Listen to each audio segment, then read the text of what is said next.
Rescue करण्याचं काम सुरू आहे। आपण या ठिकाणी बघू शकता एका वयोवृद्ध आजोबाला बोटी मधून रेस्क्यू करण्याचं काम केलं जाते। स्वतः आमदार संतोष बांगर त्यांचे शिवसैनिक कार्यकर्ते त्यांना या ठिकाणी बाहेर काढत आहेत आणि रात्रीपासून हे आजोबा या ठिकाणी अडकले होते आणि त्यांना आता बाहेर काढलेलं आहे। आपण त्यांना आजोबा बसा तुम्ही आता व्यवस्थित।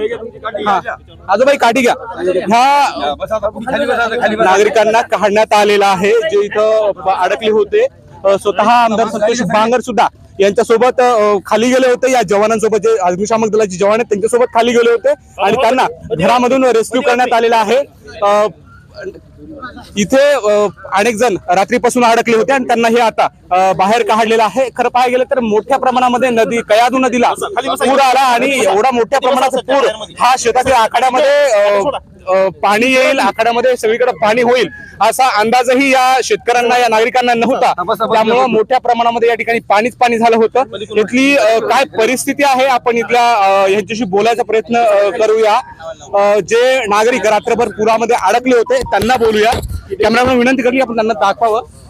दादा तुम्ही कधीपासून अडकले होते या पाण्यामध्ये? कालपासून यापूर्वी असा कधी पूर आलता का? नाही, मागे नाही आला, याच वर्षी आला। याच वर्षी आला। बरं किती पाणी आता आखाड्यात?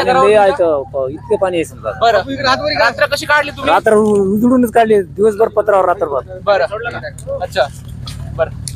आजोबा यापूर्वी असं कधी पाऊस झाला का तुमच्या सगळ्या आयुष्याच्या काळामध्ये? कधी हा एवढा पूर झाला का इकडे? नाही। बरं रात्र कशी गेली बरं पाण्यामध्ये?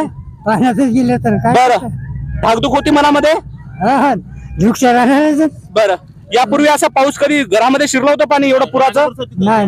बरं हे पहिल्यांदा शिरलं का? पहिलं बरं हे आजोबा सांगतायत की आतापर्यंत असं पाणी कधीही शिरलं नव्हतं, हे पहिल्यांदा शिरलेलं आहे आणि मोठ्या प्रमाणामध्ये आखाड्यामध्ये शेतातील जे आखाडे आहेत त्यांच्यामध्ये पुराचं पाणी घुसल्यामुळं शेतातील साहित्यांचं सुद्धा मोठ्या प्रमाणात नुकसान झालंय। जनावरांना या ठिकाणी शेतातले जनावर आहेत त्यांना सोडून दिलं जातं जेणेकरून त्यांचा जीव वाचेल आणि जे नागरिक आहेत त्यांना या ठिकाणावरून रेस्क्यू केलं जाते। साधारणतः 4 ते 5 नागरिक आता या बोट मधून रेस्क्यू करण्यामध्ये अग्निशामकचे जे जवान आहेत त्यांना यश आलेलं आहे। कॅमेरा पर्सन आकाश माधव दिपके, एबीपी माझा, देवजाणा, हिंगोली। एबीपी माझा, उघडा डोळे बघा नीट।